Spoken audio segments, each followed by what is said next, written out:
Hello guys, सबैजनालाई स्वागत छ मेरो आजको नयाँ भिडियोमा। सबैजना सन्चै हुनुहुन्छ होला, म पनि सन्चै छु।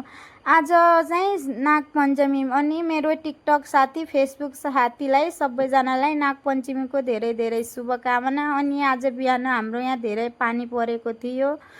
त्यसपछि चाहिँ मैले सबै काम सकिसकेका थिएँ। काम सकेर म लागेँ मास डिल्काउने तयारीमा। मैले मास डिल्काइसकेपछि चाहिँ म आएँ रुममा आएपछि मैले अलि मेकअप गर्ने तयारी गरेँ। धेरै म मेकअप गर्दैन, मैले मेकअप गरेँ। अनि मेकअप गरिसकेपछि चाहिँ मैले हेरेँ त मेरो छोरी अनि छोरीको बाउलाई चाहिँ सुतेकै थिएँ। 8-9 बजेसम्म चाहिँ मजाले सुते थिए। उनी उठ्न पनि धेरै टाइम थियो। त्यसपछि म गएँ अर्को कोठामा, जुन कोठामा हाम्रो सानो मन्दिर छ। त्यो कोठामा गएर मैले धूप जलाएँ। मैले धूप राम्रोसँग जलाएर त्यसपछि म लागेँ खाना बनाउने तयारीमा। आज चाहिँ हाम्रो यहाँ धेरै प्रकारको खाना बनिरहेको थियो। त्यसपछि म लागेँ आटा मिच्नमा अनि मैले आटा राम्रोसँग मिचेँ।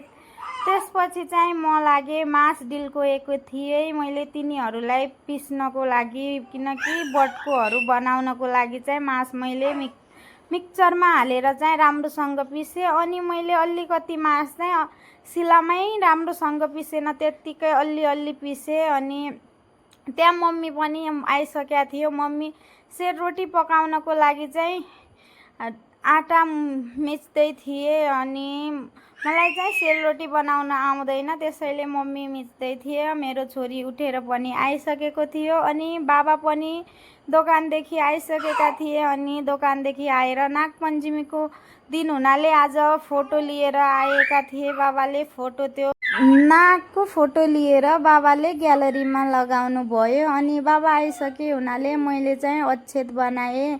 अक्षत बनाएर म लागेँ बाबालाई लगाउन टिका। अनि बाबाले भन्यो कि म एक्लैलाई नलगाउनु, मेरो नातिनीलाई पनि टिका लगाउनु भन्यो। अनि मैले बाबालाई अनि बाबाको नातिनीलाई टिका लगाएँ। त्यसपछि चाहिँ म गएँ मम्मीसँग। त मम्मी त सेलरोटी पकाउने तयारीमा रहेछन्। मम्मीले त 1-2 सेलरोटी पकाइसकेको थियो। अनि मम्मीलाई मैले लगाएँ टिका। मम्मीलाई टिका लगाइसकेपछि म आएँ मेरो कोठामा। मेरो कोठामा आएर मैले आफैले आफ्नो टिका लगाएँ। मम्मीलाई भन्नको लागि चाहिँ मम्मी रोटी बनाउन लाथे, त्यसैले मैले आफैले टिको लगाएँ मम्मीलाई। त्यसपछि म गएँ दिदीलाई टिका लगाउन। मैले घरको सबै मान्छेहरूलाई चाहिँ टिका लगाएँ। अनि यता मेरो छोरी पनि आएकै थिए। आन्टी मेरो पनि टिका लगाउनु भनेर आफ्नो भिडियो बनाउन लागि। त्यसपछि अनि मेरो देउरानी पनि आएकै थिए। अनि मैले त्यसको पनि टिका लगाएँ। अनि त्यसको सानो छोरी मेरो पुन्टुरे बेबी पनि आएको थियो। मैले त्यसको सानो टिका लगाएँ। मैले चामलको दाना त्यसको चानीमा लगाएको थिएन। अनि यहाँ नातिनी अनि बाजे चाहिँ मजाले बसेर बाजे नातिनीलाई खेलाउन लागेका थिए। मैले कहिले पनि सेल पकाएको थिएन, त्यसैले मैले आज फर्स्टचोटि सेल पकाउने कोसिस गरेँ। त्यति राम्रो त बनेको थिएन, त्यही पनि राम्रै थियो। फर्स्टचोटि चाहिँ त्यस्तै हुन्छ। अब दोस्रोचोटि बनाउँदाखेरि चाहिँ कस्तो हुन्छ त्यो थाहा छैन। अनि मैले सेलरोटी पकाइसकेपछि म लागेँ पुरी बनाउने तयारीमा। मैले मासको पुरी पनि बनाए थिएँ अनि राम्रो भएको थियो पुरी पनि। मैले धेरै पुरी बनाएन, 2-4वटा पुरी बनाएँ। त्यसपछि मम्मीलाई बनाउनु भने मेरो छोरी उठिसकेको थियो। त्यसपछि बाबा सबै आइसकेका थिए रोटी खानको लागि। फुपूहरू आएका थिए, आमा अनि सबै आए, सबैले रोटी खान लागे। त्यसपछि यता चाहिँ दिदी बनाउन लाथे सेलरोटी पकाइसकेपछि पुरी। अनि चाहिँ मेरो दिदी चाहिँ खाना चाहिँ धेरै राम्रो बनाउनुहुन्छ। त्यसपछि सबैले नास्ता गरिसकेको थियो। म नास्ता तल लिएर आएँ। अनि मेरो छोरीको बाबा चाहिँ धेरै ढिलो उठेको थियो, रातभरि छोरीले सुत्न नदिएर। अनि हामीले दिउँसोतिर खाना बनाएको थिएन, चिल्लो खाएर चाहिँ मचाइ जस्तो भएको थियो। त्यसपछि हामी लियौँ नेपालको सबैभन्दा फेभरेट होइन नास्तामा बनाउने चाउचाउ, करेन्ट चाउचाउ लिएर आयौँ, त्यो बनायौँ। अनि यो त सबैको फेभरेट हुन्छ कि चाउचाउ, करेन्ट चाउचाउ भने सबै चाहिँ मुखबाट राल चुहाउँछन्।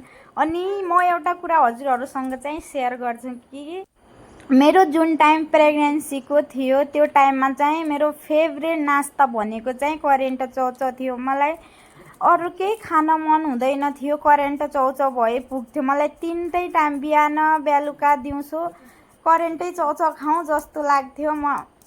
मैले आज त्यसपछि चाहिँ धेरै महिनापछि बनाएँ। मेरो छोरी अब 6 महिनाको पुग्न लागे, 6 महिनापछि बनाएँ। अनि यता छोरीको बाबा अनि मम्मी म थिएँ, हामी तिनटैले नास्ता गऱ्यौँ।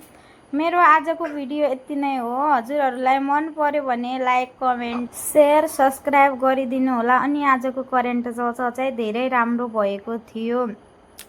हजुरहरू धेरै माया गरिदिनु होला, यसरी नै मलाई साथ सपोर्ट दिनु होला। Thank you so much all. Bye bye guys सबैजना।